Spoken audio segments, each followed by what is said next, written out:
नमस्कार मित्रों, आपके YouTube चैनल हिंदी साहित्य शाला में एक बार फिर से स्वागत है। आज हम DSSB के TGT PGT के प्रीवियस ईयर क्वेश्चन सॉल्व करेंगे। जो प्रीवियस ईयर में पूछे गए थे क्वेश्चन उससे हम लेकर आए हैं। तो आइए शुरू करते हैं। तो पहला प्रश्न है आज का। पहला प्रश्न है कि हिंदी काव्य में 12 मासा वर्णन सबसे पहले कहाँ मिलता है। ये DSSB PGT 2018 में पूछा गया था। ए है पद्मावत, बी है पृथ्वीराज रासो, सी है परमार रासो और डी है विशाल देव रासो। इसका राइट आंसर होगा विशाल देव रासो। विशाल देव रासो में 12 मासा का वर्णन सबसे पहले मिलता है। दूसरा है खुमार रासो के रचयिता कौन है, बताना है। ते है जगनिक, बी है श्रीधर, सी है नरपति नल और डी है दलपति विजय। तो राइट आंसर होगा खुमार रासो के रचनाकार दलपति विजय हैं। तीसरा क्वेश्चन है रामचंद्र शुक्ल ने आदिकाल को क्या नाम दिया है, बताना है। ए है सिद्ध सामंत काल, बी है वीर काल और सी है चारण काल और डी है वीर काल। तो वीर गाथा काल। तो राइट आंसर होगा डी यानी वीर गाथा काल रामचंद्र शुक्ल ने आदिकाल को नामकरण दिया था। और वीर काल विश्वनाथ प्रसाद मिश्र ने दिया था और सिद्ध सामंत काल राहु संस्कृत्यान ने और चारण काल चार गिरसन और राव कुमार वर्मा ने दिया था।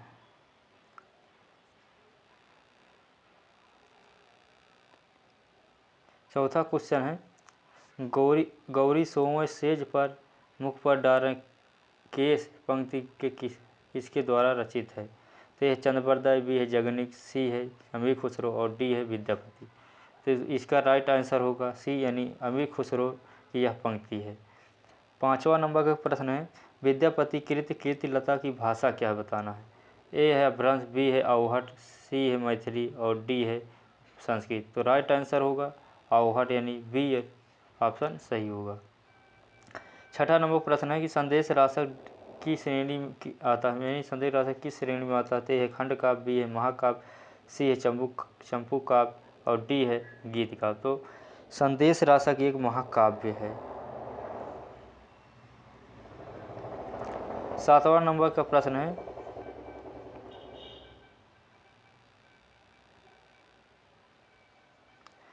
कि अमीर खुसरो का पूरा नाम बताना है।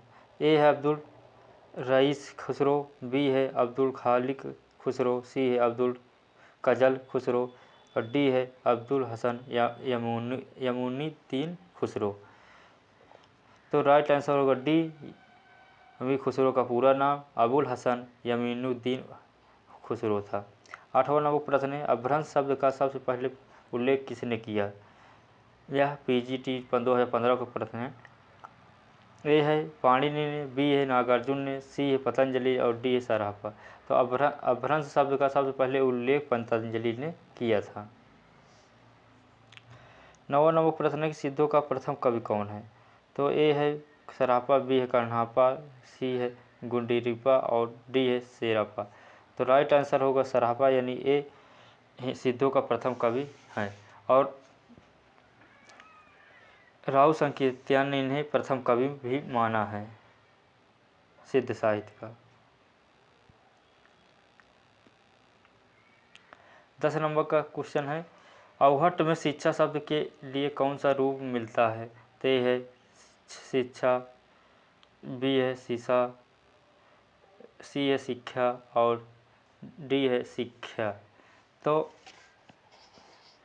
इसका राइट आंसर होगा सी नंबर यानी शिक्षा या शिक्षा का अर्थ शब्द का अर्थ होता है। 11 नंबर प्रश्न है उक्त व्यक्ति यह ग्रंथ किसका है। यह ए है महाकाव्य, बी है गद्य काव्य, सी है छंद और डी है व्याकरण। तो यह उक्त व्यक्ति यह एक व्याकरण काव्य है। 12 नंबर प्रश्न है कि प्रकृत व्याकरण के रचयिता कौन है। तो ए है हेमचंद, बी है स्वयंभू, सी है वंशीधर और डी है विद्यापति। तो इसका राइट आंसर होगा हेमचंद यानी प्रकृति व्याकरण के रचयिता हेमचंद जी हैं। 13 नंबर प्रश्न है कि अवहट्ट का तात्पर्य क्या है। ए है पारिनिष्ठ अपभ्रंश, बी है अवधि, सी है शब्दकड़ी और डी है ब्रजभाषा। तो राइट आंसर होगा पारिनिष्ठ अपभ्रंश। अपभ्रंश का तात्पर्य है।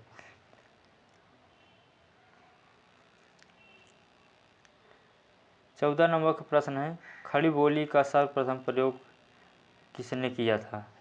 ए है अयोध्या सिंह उपाध्याय हरिऔध, बी है अमीर खुसरो, सी है स्वामी प्राणनाथ और डी है रसिक रास। तो राइट आंसर इसका होगा बी यानी अमीर खुसरो ने खड़ी बोली का सर्वप्रथम प्रयोग किया था। 15 नंबर का प्रश्न है कि अपभ्रंश और राजस्थानी शब्द के योग से बनी काव्य भाषा शैली को क्या नाम दिया जाता है? तो है डिंगल, बी है पिंगल और सी है संध्या भाषा और डी है अवहट।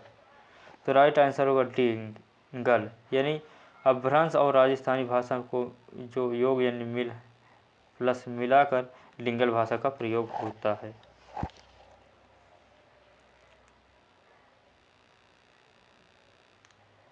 16 नंबर क्वेश्चन है कि इतिहास केवल घटनाओं का अन्वेषण एवं संकलन मात्र नहीं, अपितु इसके भीतर कार्य कारण श्रृंखला विद्यमान है। यह कथन किसका है?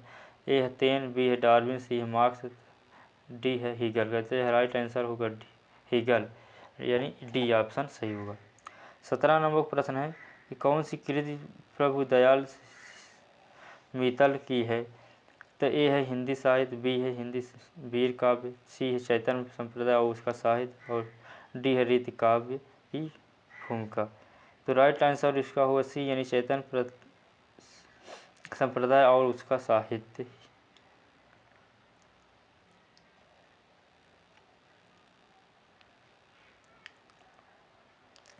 अठारह नंबर प्रश्न है कि आचार्य रामचंद्र शुक्ल ने हिंदी साहित्य का इतिहास लिखने के किस पद्धति का अनुसरण किया था? तो ए है वर्णानुक्रम पद्धति, बी है कालानुक्रम पद्धति, सी है विधेयवादी पद्धति और डी है वैज्ञानिक पद्धति। तो इसका राइट आंसर होगा सी यानी यह विधेयवादी पद्धति पर हिंदी साहित्य का इतिहास आचार्य रामचंद्र शुक्ल ने लिखा था, जो 1929 ईस्वी में लिखा था।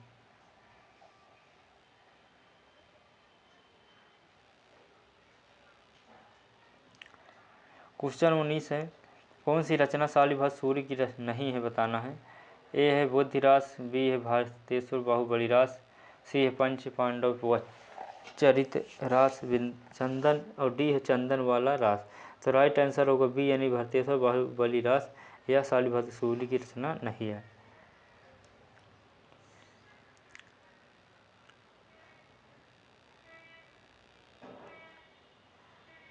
क्वेश्चन नंबर 20 है कि कामनी कराए सामने हेरत ही हृदय हनन पंच वाले, यह पंक्ति किस कवि की है? ए है अमीर खुसरो, बी है विद्यापति, सी है जयदेव, डी है अशोक। तो यह बी ऑप्शन सही होगा यानी विद्यापति की यह पंक्ति है।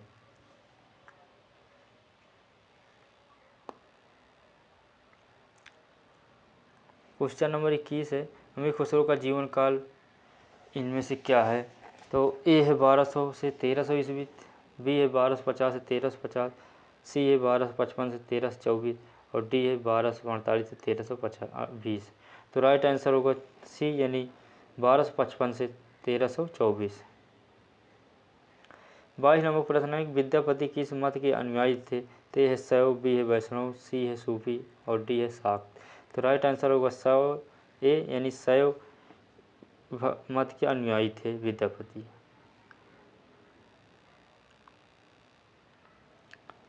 क्वेश्चन है 23 नंबर, विद्यापति किस नरेश के दरबारी कवि थे? तो ए राजा जय सिंह, बी है राजा शिव सिंह, सी है राजा हिम्मत सिंह और डी है राजा भानु प्रताप सिंह। तो राइट आंसर होगा बी यानी राजा शिव सिंह के विद्यापति दरबारी थे। 24 नंबर प्रश्न है, इनमें से धनपाल की रचना कौन सी बताना? ए ढोला मारो दूहा, बी है परमात्म प्रकाश, सी है भविष्यत कहा और डी है महापुराण। तो इसका राइट आंसर होगा सी यानी भविष्यत कहा, यह धनपाल की रचना है।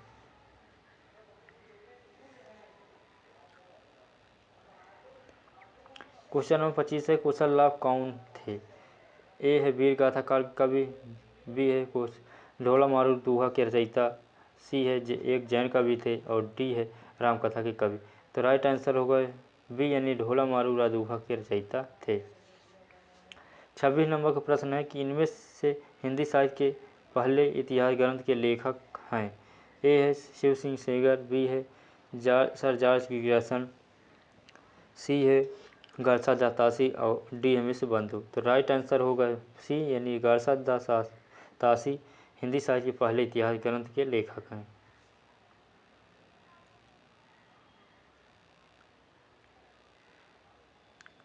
27 नंबर प्रश्न है कि भविष्यत कहाँ के रचयिता का नाम बताइए। ए स्वयंभू, बी है धनपाल, सी है पुष्पदंत और डी है सर्वहापाद। तो राइट आंसर होगा बी यानी धनपाल की रचना है भविष्यत कहा।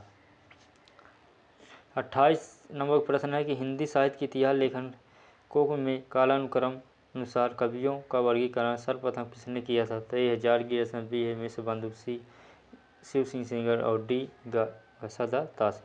तो राइट आंसर होगा ए यानी जॉर्ज ग्रियर्सन ने सर्वप्रथम कालानुक्रम द्वारा वर्गीकरण किया था हिंदी साहित्य के इतिहास को।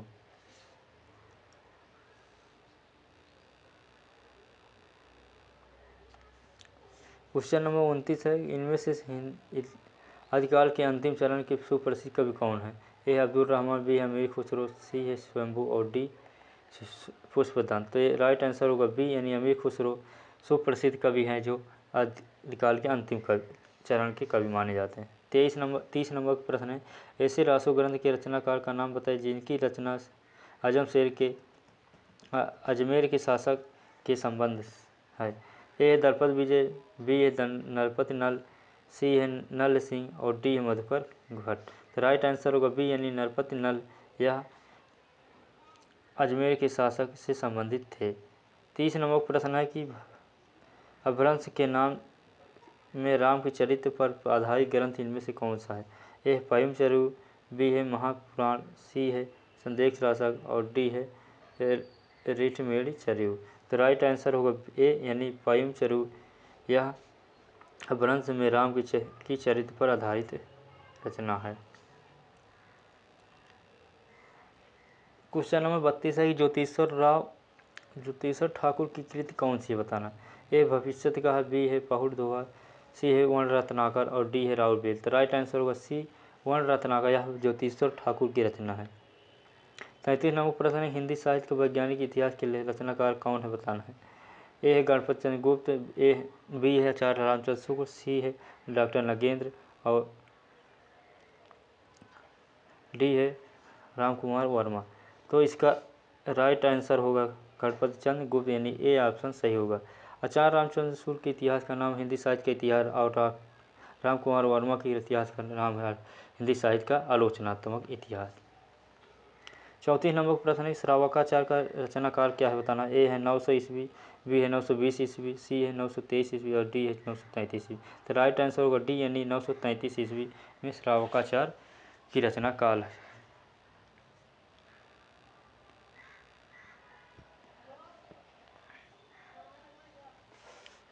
क्वेश्चन नंबर 35, आचार्य रामचंद्र शुक्ल द्विवेदी रासो आचार्य हजारी प्रसाद द्विवेदी रासो शब्द की व्युत्पत्ति किस शब्द से मानते हैं।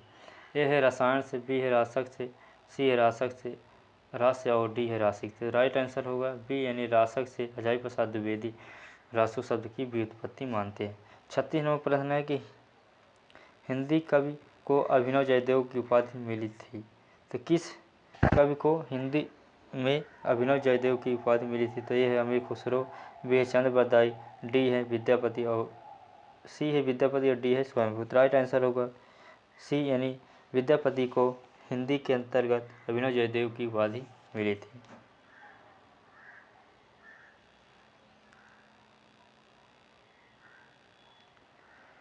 क्वेश्चन नंबर 37 से हिंदी के उस कवि का नाम बताइए जिसने मनोरंजक साहित्य की रचना आदिकाल में की है। तो ये है चंद्र बरदाई, बी विद्यापति, सी अमीर खुसरो और डी राम सिंह। तो राइट आंसर होगा अमीर खुसरो।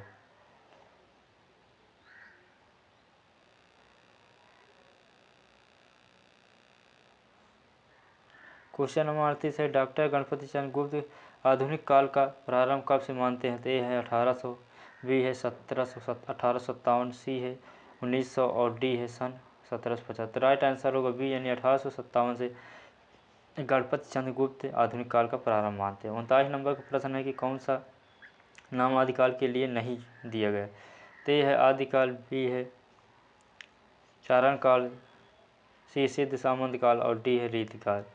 तो रीतिकाल या आदिकाल का नामकरण नहीं है। 40 नंबर प्रश्न है कि राहुल संस्कृत्यान हिंदी का पहला कवि किसे मानते हैं।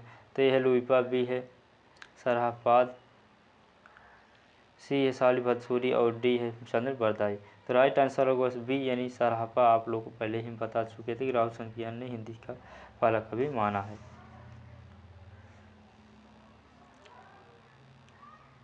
41 नंबर प्रश्न है कि सरहपाद का समय संस्कृत्यान के किस के अनुसार क्या है। ए है 7वीं शताब्दी, बी है 10वीं, सी है 13वीं और डी है 14वीं। तो राइट आंसर होगा ए यानी 7वीं शताब्दी है।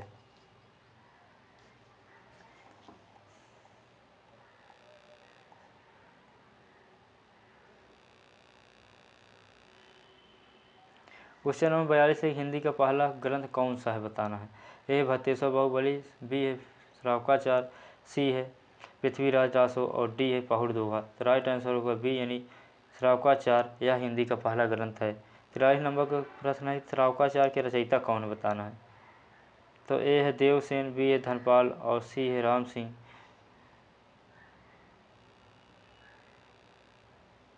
और चौथा है जोयंदू। तो राइट आंसर होगा ए यानी देवसेन या श्रावकाचार्य के रचयिता है। 44 नंबर का प्रश्न है कि जगनिक द्वारा रचित वीर रस प्रधान ग्रंथ का नाम क्या है।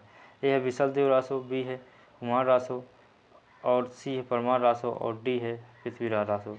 तो राइट आंसर होगा सी यानी परमार रासो। यह जगनिक द्वारा रचित खंड काव्य है। इसे भी आला खंड काव्य भी कहा जाता है। 45 नंबर का क्वेश्चन है कि आला खंड किस रचना का लोकप्रिय नाम है। तो ये है परमार रासो। यही राइट आंसर होगा। अभी आप लोग बताया कि इसे आला खंड कहा जाता है, तो परमार रासो को ही आला खंड कहा जाता।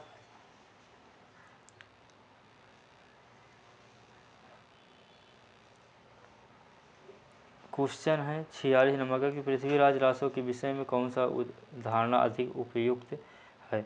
ए है प्रमाणिक है, बी अप्रमाणिक है और सी अर्ध प्रमाणिक है, डी जाली है। तो राइट आंसर होगा सी यह अर्ध प्रमाणिक है। इसे ज़्यादा विद्वानों ने मत किया है, इसे हजारी प्रसाद द्विवेदी ने भी माना है। 47 नंबर का प्रश्न है कि विशलदेव रासो का प्रधान रस क्या है। ए है वीर, बी है शांत, सी है श्रृंगार और डी है करुण। तो राइट आंसर होगा सी या श्रृंगार रस विशलदेव रासो का प्रधान रस है। 48 नंबर का प्रश्न है कि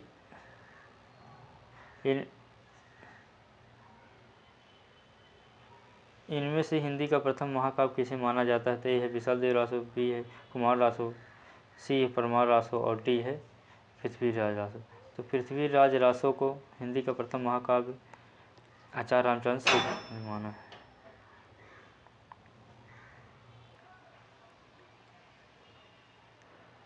तो 49 नंबर का सही राइट आंसर होगा 48 नंबर का राइट आंसर होगा पृथ्वीराज रासो। 49 नंबर क्वेश्चन है कि पृथ्वीराज रासो के बृहद रूपांतर में कुल कितने वर्ग हैं। तो है 30, बी है 36, सी है 47 और डी है 69। तो राइट आंसर होगा 69। 69 कुल वर्ग यानी इसे सर्ग या समय कहा गया है। 50 नंबर क्वेश्चन है कि रासो शब्द की व्युत्पत्ति के संबंध में सर्वाधिक उपयुक्त मत कौन सा है। ए है रासो की व्युत्पत्ति रसायन से हुई है, बी है रासो की व्युत्पत्ति रास से हुई है, सी है रासो की व्युत्पत्ति रासक से हुई है और डी है इनमें से कोई नहीं। तो राइट आंसर होगा सी यानी रासो की व्युत्पत्ति रासक से हुई है।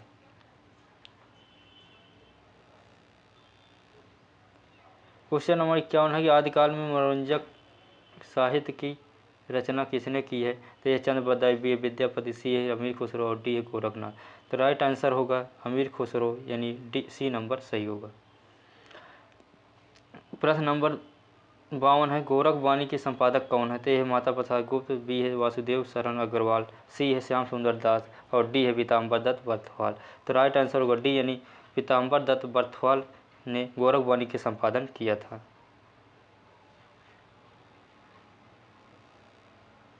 क्वेश्चन नंबर 53 है कि इनमें से सही कथन कौन सा है? ए है अधिकांश रासो काव्य प्रमाणिक हैं, बी है अधिकांश रासो काव्य अप्रमाणिक है और सी है विशाल देव रासो वीर रस प्रधान ग्रंथ है और डी है पृथ्वीराज रासो वीर रस प्रधान ग्रंथ। तो राइट आंसर होगा सी यानी विशाल देव रासो वीर रस प्रधान ग्रंथ है। 54 नंबर प्रश्न है सिद्धों की संख्या कितनी मानी गई? तो है 38, बी है 47, सी है 84 और डी है 64। तो राइट आंसर होगा इसका सी यानी यह सिद्धों की संख्या 84 और नाथों की संख्या 9 है। 55 नंबर का प्रश्न है सिद्धों का उचित समय क्या माना जाता गया है? तो यह 14वीं सदी, बी है 7वीं से 8वीं सदी और सी है 10वीं शताब्दी और डी है 12वीं शताब्दी। तो राइट आंसर होगा बी यानी 7वीं से 8वीं शताब्दी यह सिद्धों की समय सीमा माना गया है। 56 नंबर प्रश्न है नारी निंदा किस संप्रदाय में मिलता है? ए है नाथ पंथ में, बी है जैन संप्रदाय में, सी है सिद्ध संप्रदाय में और डी है किसी में नहीं। तो राइट आंसर होगा सिद्ध संप्रदाय में नारी की निंदा मानी जाती है।